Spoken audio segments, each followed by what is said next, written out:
আমরা একই মুদ্রার এপার এবং ওপার। এইটাই হলো একদিকে রোজা, আরেকদিকে হলো পূজা। এই রোজা এবং পূজা মিলে বাংলা।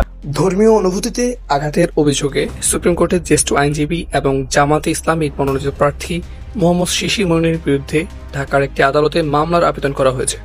আসন্ন নির্বাচনে সুনামগঞ্জ 2 আসনের এই প্রার্থীর বিরুদ্ধে রোজা ও পূজাকে একই মুদ্রার এপিঠ ওপিঠ বলে মন্তব্য করার অভিযোগ উঠেছে।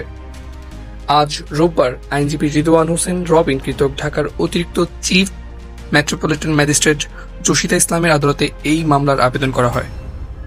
বাদীপক্ষের আইনজীবী সৈয়দ নজরুল ইসলাম জানান, আদালত বাদীর জবানবন্দি রেকর্ড করেছেন। এরপর অভিযোগের বিষয়টি তদন্ত করে আগামী 27 জানুয়ারির মধ্যে প্রতিবেদন দাখিলের জন্য ঢাকা মহানগর পুলিশ গোয়েন্দা বিভাগ অর্থাৎ ডিবিকে নির্দেশ দেওয়া হয়েছে।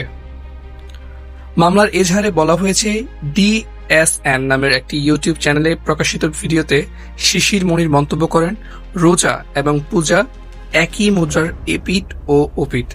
বাদীপক্ষের দাবি, এই বক্তব্য রাজনৈতিক ফায়দা হাসিল করতে এবং ইচ্ছাকৃতভাবে বাংলাদেশের মুসলিম জনসাধারণের ধর্মীয় অনুভূতিতে আঘাতের উদ্দেশ্যে দেওয়া হয়েছে, যা সমাজে তীব্র ক্ষোভ সৃষ্টি করেছে। এছাড়া আরও বলা হয়, নিরাকার আল্লাহর জন্য রোজা এবং দেবদেবীর আকৃতির পূজা কখনোই তুলনীয় হতে পারে না এবং এই তুলনা সরাসরি ধর্মীয় বিশ্বাসে আঘাতের শামিল। উল্লেখ্য, শিশির মনির এই বক্তব্যটি 2 মাস আগে সমালোচনার জন্ম দিয়েছিল।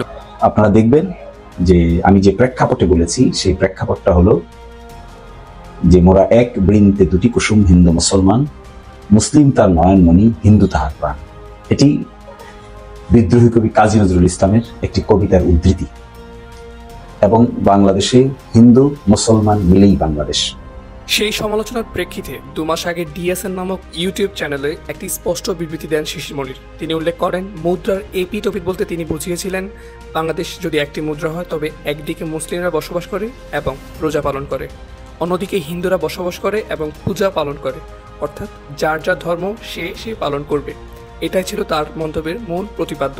তবে আজকের মামলার পর তিনি বিবৃতিতে জানান, মামলার বাদী ও সাক্ষীরা একটি রাজনৈতিক দলের কর্মী এবং তিনি মনে করেছেন বিশেষ রাজনৈতিক উদ্দেশ্য হাসিল করার জন্যই আমার আইনজীবী বন্ধুরা অতি উৎসাহী হয়ে এই কাজ করেছেন।